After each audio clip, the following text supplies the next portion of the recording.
नमस्कार, मैं श्यामगिरी। आप देख रहे हैं टीवी टीएफडी इंडिया। टीवी टीएफडी इंडिया में आप सभी दर्शकों का स्वागत है।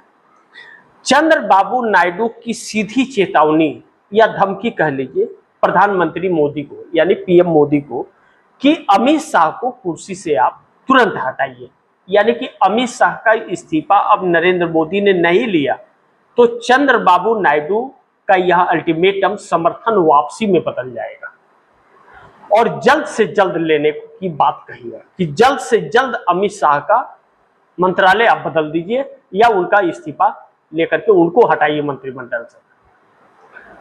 अब बहुत बड़ी समस्या यह है कि अमित शाह के बगैर नरेंद्र मोदी एक पल नहीं रह सकते। नरेंद्र मोदी प्रधानमंत्री बने ही हैं और हैं ही अमित शाह के दम पर। 12 साल मुख्यमंत्री भी अमित शाह के दम पर थे और प्रधानमंत्री भी उन्हीं के दम पर, वरना विपक्ष तो कब का सरकार गिरा दिया होता। और ईडी सीबीआई इनकम टैक्स का खूब इस्तेमाल किया है और अब उस अमित शाह को बलि चढ़ाना पड़ेगा मोदी को, क्योंकि चंद्रबाबू नायडू बहुत बुरी तरह से फंस गया। अगर अमित शाह का इस्तीफा नहीं हुआ तो चंद्रबाबू नायडू के बेटे नारा लोकेश को इस्तीफा आंध्रा में देना पड़ेगा, क्योंकि आंध्रा में छात्र आंदोलन बहुत तेज होता जा रहा है और वह जितना आंदोलन बढ़ रहा है चंद्रबाबू नायडू की मुश्किलें बढ़ रही है। ऐसे में चंद्रबाबू नायडू ने खुले तौर पर चेतावनी मोदी को दे दी है। मोदी को खुली चेतावनी चंद्रबाबू नायडू ने दी है कि अमित शाह को तुरंत गृह मंत्री के पद से हटाया जाए।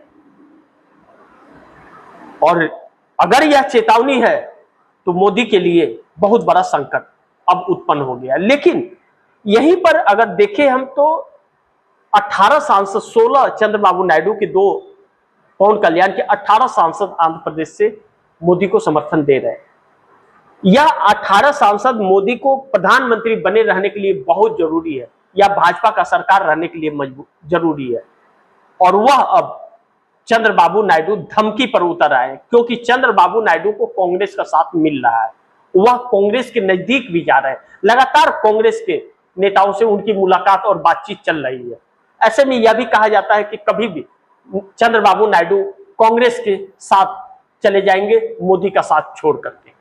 अब ऐसे में अगर नीतीश ने भी ठेंगा दिखा दिया मोदी को तो 85 एमएलए, 12 सांसदों की ताकत नरेंद्र मोदी झेल नहीं पाएंगे, क्योंकि बिहार की सम्राट चौधरी की सरकार एक झटके में गिर जाएगी और 12 सांसद चंद्रबाबू नायडू के साथ मिल गए तो 30 सांसद सरकार गिरा देंगे मोदी की दिल्ली में। अब ऐसे में नरेंद्र मोदी के वजह से फंस गए हैं मोदी, नीतीश और नायडू, क्योंकि छात्रों का आंदोलन अब जिस तरह से बिहार और आंध्र प्रदेश में तूल पकड़ रहा है वह डरा रहा है। अभी तक तो राहुल गांधी को कहते थे कि राहुल गांधी झारखंड के बारे में बोले, राहुल गांधी ने तो सॉल्व करा दिया। अब नीतीश नायडू नरेंद्र मोदी को कहे कि आप क्या नाम है कि जल्दी इसकी समस्या का समाधान कीजिए। तो बिहार में भाजपा की सरकार है, वहां शिक्षा मंत्री के इस्तीफे की बात और मुख्यमंत्री के इस्तीफे की बात मांग है और पेपर सारे कैंसिल करने की मांग है। तो फिर ऐसे में नरेंद्र मोदी अपने मुख्यमंत्री और शिक्षा मंत्री को हटाएंगे और जेडीयू की मांग है कि सीएम को हटाओ और जेडीयू को दो सीएम की कुर्सी। और लेकिन नीतीश कुमार अब झुकने को तैयार नहीं है। नीतीश कुमार अब मोदी के लिए नई मुसीबत बन गए, क्योंकि नीतीश कुमार को खोने के लिए अब कुछ नहीं है।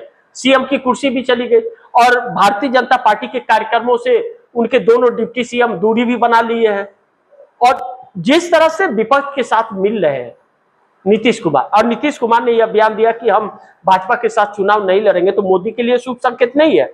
ऐसे में 85 एमएलए, 12 सांसद कभी भी ठेंगा दिखा सकते हैं मोदी को, यह भी तय है।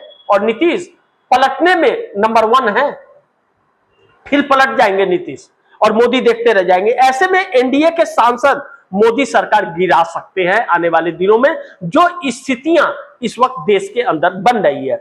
इस स्थिति में अब 33 सांसद जो है वह बागी होने लगे हैं एनडीए गठबंधन का, जो नरेंद्र मोदी सरकार के लिए बहुत बड़ा संकट उत्पन्न कर सकते हैं।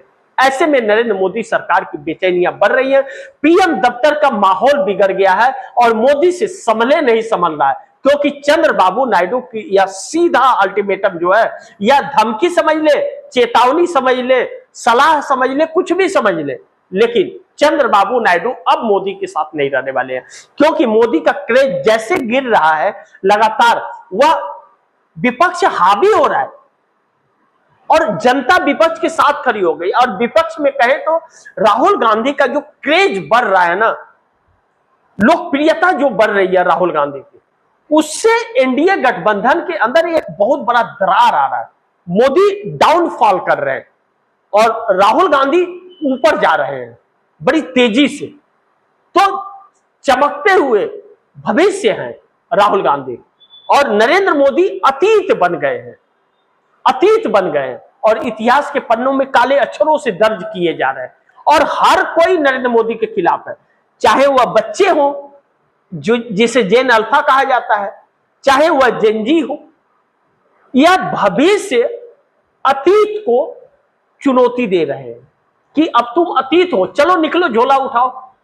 तो अब नरेंद्र मोदी के लिए यह जो 33 सांसद हैं, नीतीश नायडू हैं, जयंत चौधरी, अनुप्रिया पटेल, यह सब बहुत बड़े संकट बन गए। इसका तोड़ नहीं मिल रहा है मोदी को, क्योंकि उनके 240 सांसदों का समर्थन, भाजपा के 240 सांसदों का समर्थन मोदी को नहीं मिल रहा है। इन्हीं के सरकार में मंत्री और सांसद जो है, उनके बेटे इस आंदोलन में शामिल हैं और सारी सूचनाएं विपक्ष को मिल रही है, चाहे पीएमओ के अंदर से हो, चुनाव आयोग के अंदर से हो, चाहे कहीं से ब्यूरोक्रेसी से हो, क्योंकि इनके अधिकारी अब इनके कंट्रोल से बाहर हो गए।